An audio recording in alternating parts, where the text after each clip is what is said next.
An African. Let there be drums beating from the motherland. You know what I'm saying? She knows what I'm saying because we did it in literature in school. You know, there was this poem about Africa or something, and women jumping up and down. Yeah, I think I remember breasts. thunderstorm. What? An African thunderstorm. Yeah.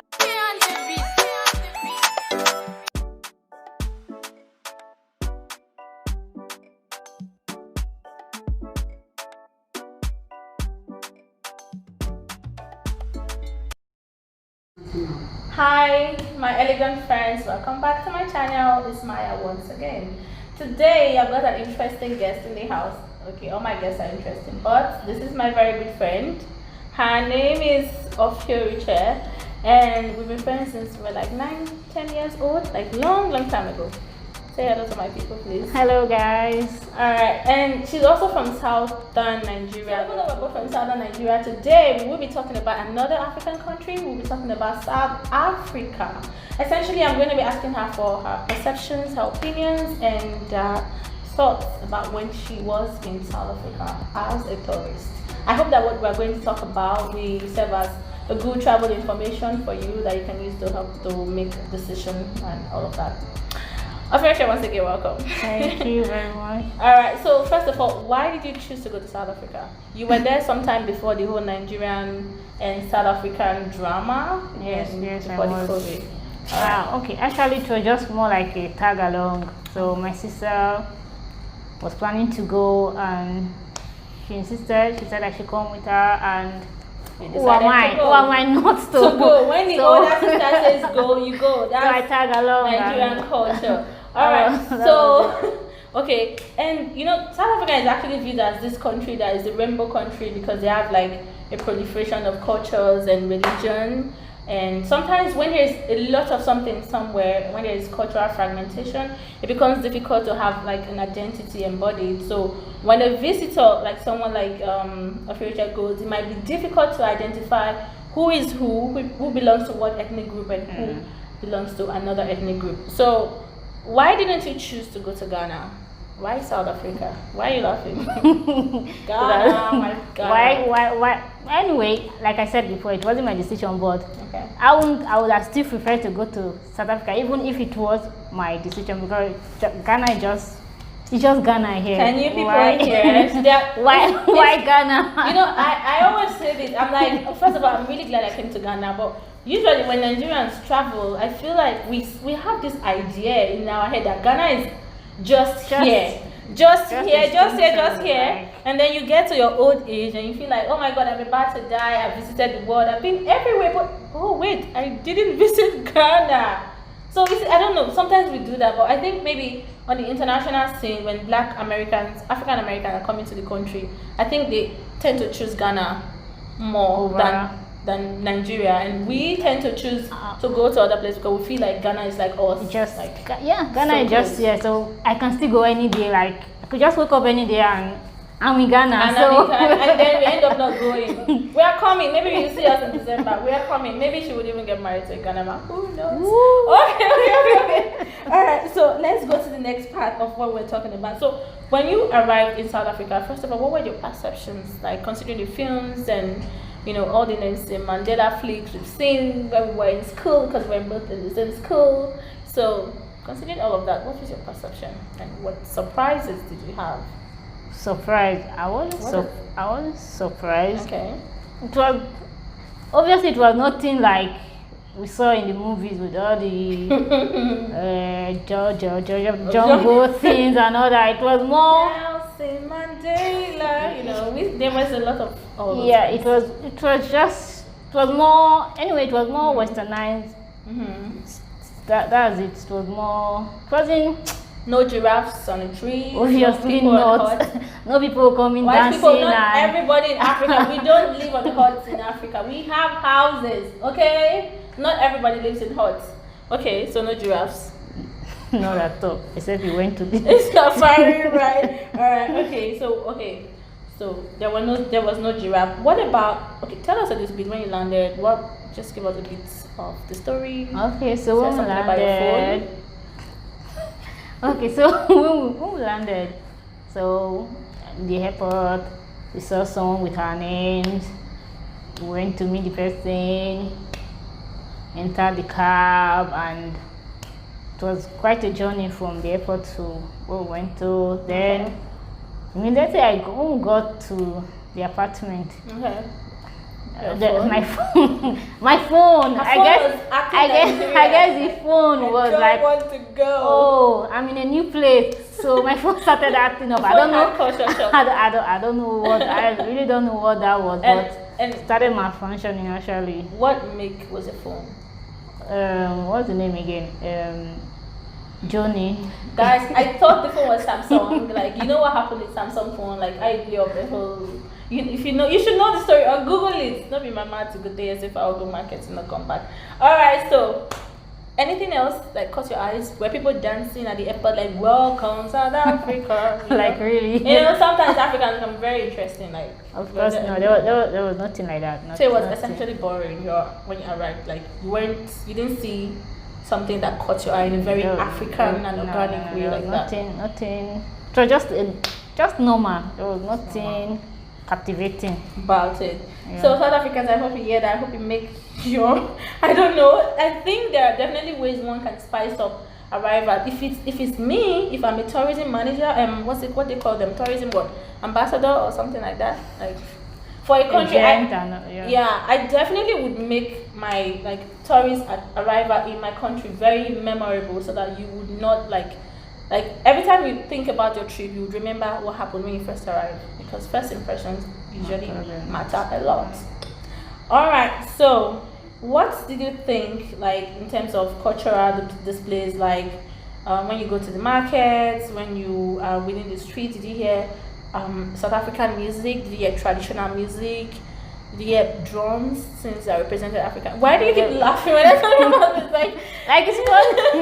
Because I live in Ibadan. I hear the bata drum all the time, and I love to hear the bata drum because it's like the spirits are speaking, you know. I don't know if maybe because of the place I went to, Cape Town. Okay. So it was more westernized than it was more westernized. So it was more like I was in a Western, yeah. Like you could have been in the US. Yes, it wasn't. I didn't really feel Africa, you know, that kind of thing. But only when I went to the market. Okay, what did you see in the market that made you feel? Yeah, there were a lot of skin, all these bag that they were made with skin. There were a lot of beads. Yeah, there were a lot. On your neck? Yeah, lots of beads. So you only feel that African vibe in the market. All right. Yeah, okay, and you know that market was kind of this maybe 2 days after, those market that it counts. Yes, market yes. Guys, there's a whole story about market days. Like when you have AK market days, something like that. Yes, something it's like very, that. It's a very serious thing in African culture. Yeah. Also, they still have that. Yes, they do. That's really nice. Yes, they do. And the sellers, are they like local sellers or modernized or what in between? In between, there are more of local sellers than white. What about the hair? Like what did you notice in terms of how they carry their hair? Was it like natural hair? Were they on like weaves or mixed like I am mixing mine right now? What did you see? Their hair. I think what they call? There's something that they call locks. Yeah. Did you see locks? No. Not a lot of locks. I think it was more like us, like somewhere on wig, somewhere on. Because hair matters. Natural. Hair can be political. Natural hair. So it wasn't like you just meet almost everybody on natural. They're natural hair. Yeah. I have to say, sorry to cut you. I have to say, I've never been to South Africa, but I would say that I think I get this vibe of Ghana in terms of when it comes to African hair display. I get that vibe more in Ghana. Like even back then when Stylist just started going to Ghana, I noticed she would always come back with her natural hair and a lot of ethnic bags like that represented African and Ghanaian culture a lot. I saw that a lot. Even without me having been to Ghana, I used to see a lot of Ghana with her sister who schooled in Ghana. All right, okay, so let's talk about the city now. Like, People that you saw, because you said you spent a lot of time in Cape Town, right? Yeah, more of Cape Town.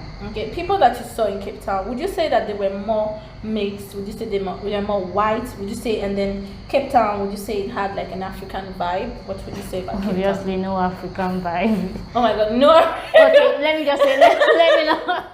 Okay, This is really serious.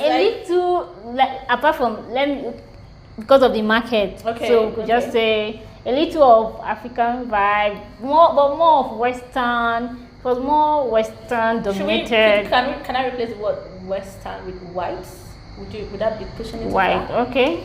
More white people. More of white, yeah, more white people than black colored people. So there was less colored people, less chocolate skin, less dark skin, more white skin. And so, but I don't know if it's because of and maybe where the area that we were. So but on the streets, when you're walking, you don't get to really. Did you feel like I am on the African continent? I didn't. So at some point you're like, oh my God, am I? It was more like, in fact, I traveled like out of Africa. That was what I felt. Did that feel sad? Did that make you feel sad? Be honest. She told me this. She told me that. Okay, I'm not supposed to ask her this. Oh my God, she told me that this didn't make her feel sad, but now reflecting backwards, that it does. Yes!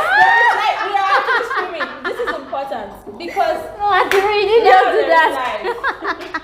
Now there is electricity because we were actually using what were we using? Inverter. This is what happens. Yes, you can say that about Africa, that we usually don't have lights. I don't deceive. I say that it is. We have a problem with electricity. Our government, everyone is laughing. It's the truth, and it's just sad. And yeah, I think in terms of asked me if I felt when it was doing this interview for me, if I felt like there was more electricity in Ghana than there was in Nigeria, but but at some point I was like, I didn't know because I was in a teaching hospital and of course they needed light, but other of my friends who traveled to Ghana complained a bit about light, but I don't think we complained about as much as Nigeria. Maybe because Ghana is not as big. It's really difficult to power Nigeria. If we're talking, there are places in, we're not talking about Ghana and Nigeria right now, yeah. But that there are places in there are places in Abuja that they never see blackout. There are places. Possibly. There are places like that. Possibly because the thing is, and something that I also want to bring out on this light issue in Nigeria. Nigeria is really big, so I would imagine that it's really expensive to power the country. It's just that I feel like if they care more, they could do more. The money is there. The money is there. That's not an excuse anyway. They can do more. That's not an excuse. But we were talking about South Africa and Ghana and Nigeria. So let's get back to this. You feel very sad, right? But then now, at that time I was just there to have fun. So I didn't really think about this is supposed to be an African country and but it touched you enough for you to have made an impression on you, for you to have remembered that, because that was one of the first things you said when we were talking about this matter. You said you didn't feel any African vibe. Maybe subconsciously. Yeah, on a subconscious, because at the end of the day you are who you are, and if you're African, you can't erase that. And so if you are in a place that's supposedly an African spot, you would be looking for those cues that this is an African place. And if you don't get those cues, you would feel it, especially if you are connected to that place in terms of your heritage and your ancestry. So definitely I can understand that you felt that way. Definitely. All right, like I said, one of the reasons why people travel is to experience the culture of where you're going. So if you get there and then there is nothing that represents that culture, it means that you're getting something you can get in New York, you're getting it in Africa, and you're like, why do I have to come to Africa? So it's more like I'm in New York, so why did I make this trip? I should have just gone to New York. I should have spent this money in New York rather than coming to South Africa because I'm not getting anything. And I really hope that this brings a lot of bear, because I feel this is why these conversations are necessary to this is about reawakening the African spirit, the African Renaissance, and helping people understand that we could lose Africa if we stop trying to be Africans. If we keep doing all this, I want to be white, or I want to be whatever. And it's really funny that I'm the one saying this, guys, because I'm gonna have a conversation one day with my dad on this channel.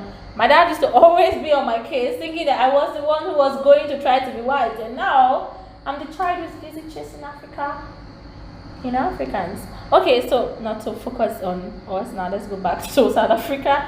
All right. So you said you said something interesting about your general opinion of Cape Town and what you feel is her opinion. She's entitled to it, so please don't bash like that. All right. So I think it's like a South African. So it's more like they don't want to be associated with Africa. That's my opinion. They know that. I think they don't want to be. So if not that, okay, their name is already South African. Have that kind of name. There's even no way to remove. You are going nowhere. You are Africans. You ain't going nowhere. I think if there was a way for them to remove that, maybe look for another name that won't portray that African. Yeah, African. I think they are ready to say, oh no, we are no longer African. We are not. I can really understand why you say that, because it's like when you have a child and give the child, guys, you know about tribal marks. Yeah. We have like 3 tribal marks. Please let me know in the you are not comment section hiding. You are tribal mark in your country, and you be like, you cannot run away from it. You can't, like Shakiri or you're Robo. Like you're not wherever they see you, don't know that this is who you are. You are going nowhere. Sorry. Excuse me, thank you. You're going nowhere. So yeah, it's kind of, or your name. Your parents could slap you one very tribal name like this. That like okay, in any way, if you try to shorten the name, if you try to shorten the name, you are still like they will still know that, oh, you are from this place. You are from this place. Yes. That's their name, and I think that's a good idea. Yes, because or people, because for example, I hear of people who have African and Caucasian blood, and then they straighten their hair permanently. They become very, very much lighter. They change their accent, change their nose. So when you ask them, they don't want to be identified as blacks in any way. So it's kind of like part of them, and it's just really sad because on the other side of the spectrum, you have people who don't even look that African but are busy embracing African. Like I think Amanda's what I can't remember anybody. Maybe I'll put that picture up on this place. And when we were having this conversation, something occurred to me, and I wanted to put it, but something has happened to my brain. I've like literally forgotten it. But if I remember, I'll make another video about it. But okay, so you feel that they are denying their blackness in a way. Yeah, that's my personal opinion. Yeah, that's my personal opinion. When you are in Lagos, do you see, like in Lekki, do you see things like Ankara shops? Ankara is something like this, people, like fabric, African fabric. Do you see shops displaying Ankara clothes? Of course. Did you see that in Cape Town? Or at least on your journey? Where is the airport where you came down located? Can you remember?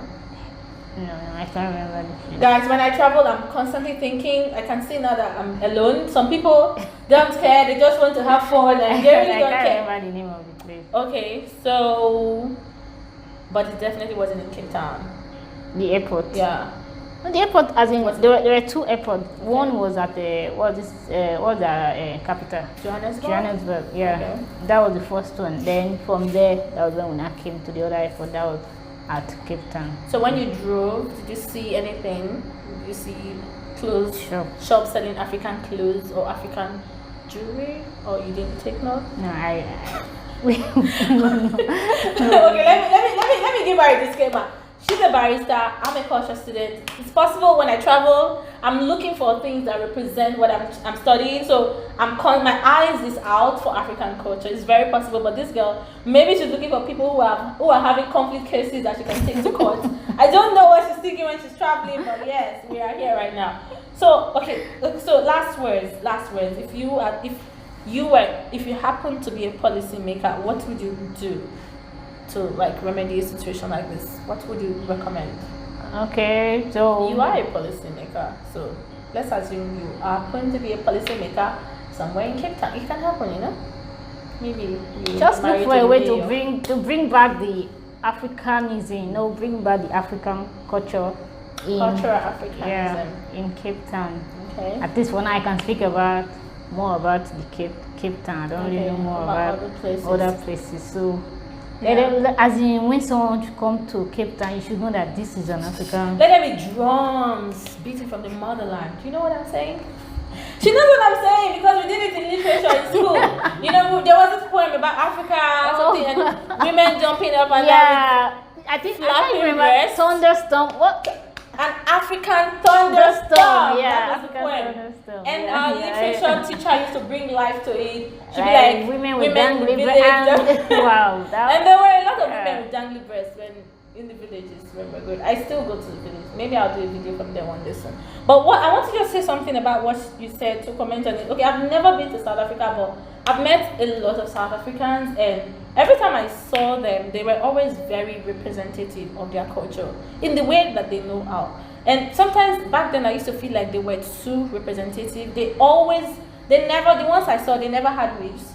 Their hair was always made, it was always locks. I'm talking really long natural dreadlocks, like waist. And I know this because they also bought a lot of products. I met them in conferences, but then they also made, a lot of them bought products from Enchanted Naturals, and you know we make products for African and colored people, and most of them did not buy the English focused product. They wanted to buy things like chebe powder. You know, chebe powder is from Czech Republic. It's a hair remedy that the women in Czech Republic have been using to grow their hair for like centuries. And I think one black girl in Africa, one African American girl went to Chad and unveiled everything, Miss Sahel, so the matter is everywhere now. They wanted to buy that. They wanted to buy palm kernel oil. Okay. You know, that local black one. Palm kernel, shea butter. They wanted those African traditional remedies that we were selling. That's what they wanted to buy. And they were also very, they were very African. Maybe they were like that because of the feeling that they have to do more to be seen, because something or someone was eroding their culture, their Africanness. And I can now understand how someone can become very hyper when you feel like, oh, if I don't fight this hard, you won't see me. I will be forgotten.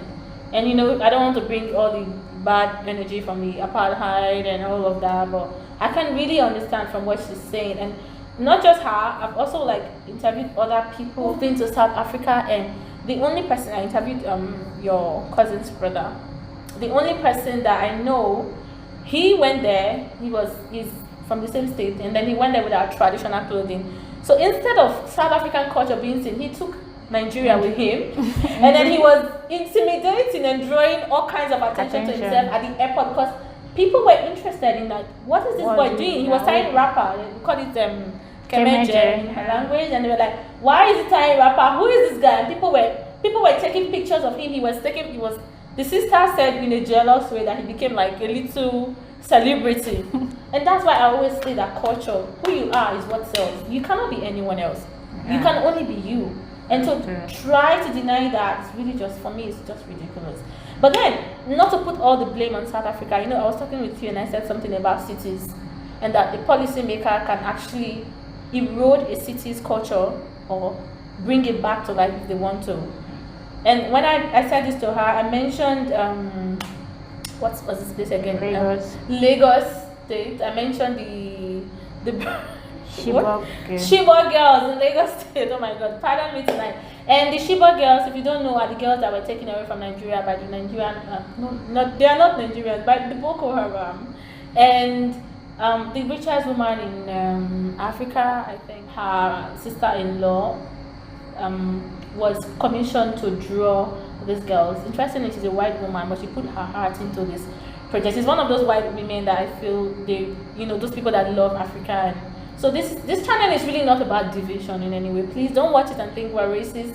We really love everybody. Of course. Really, we love everybody. We love white, we love black, we love pink, we love yellow. But we just feel like everyone should have an opportunity to be seen and to be celebrated. So she made these images under the bridge. So when you pass by that, I think it's the third mainland bridge in Lagos. There is no way you pass by that bridge, and it's an urban space, that you will not feel what has happened to these girls, because the pictures are melancholic. Like when you see them, you feel sad, because I don't think many of them are back yet. And I mean, I'm not in politics, so I don't always keep up with what's happening in the political space, but I know that when you pass that place, you feel this sense of sadness.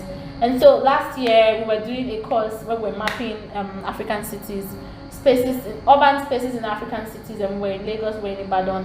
And each space you went to, you could literally, by stepping on that space, you could tell which culture held that space, which culture was predominant.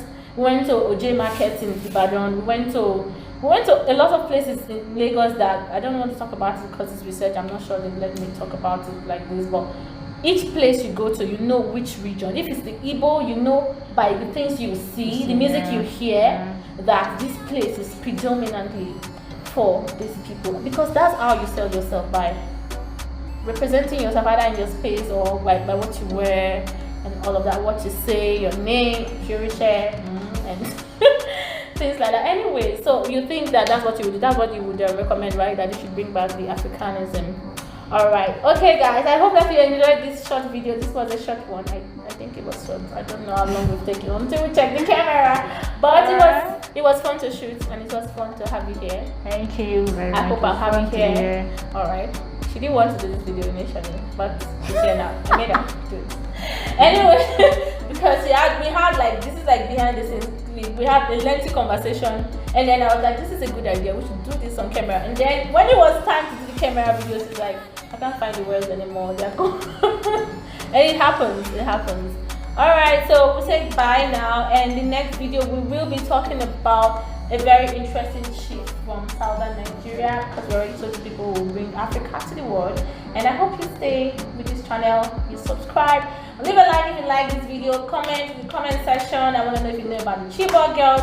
I want to know if you've ever been to Cape Town, and if you think that what Ofiorishe has said is valid, and what I've said about the other people I also interviewed. I also want to know if you think Ghana as a Nigerian is too close by, so you want to postpone visiting Ghana till when you're almost dead, or not. And let me know if you enjoyed this video. I always want to hear from you guys. Thank you once again. Bye. Bye. Bye.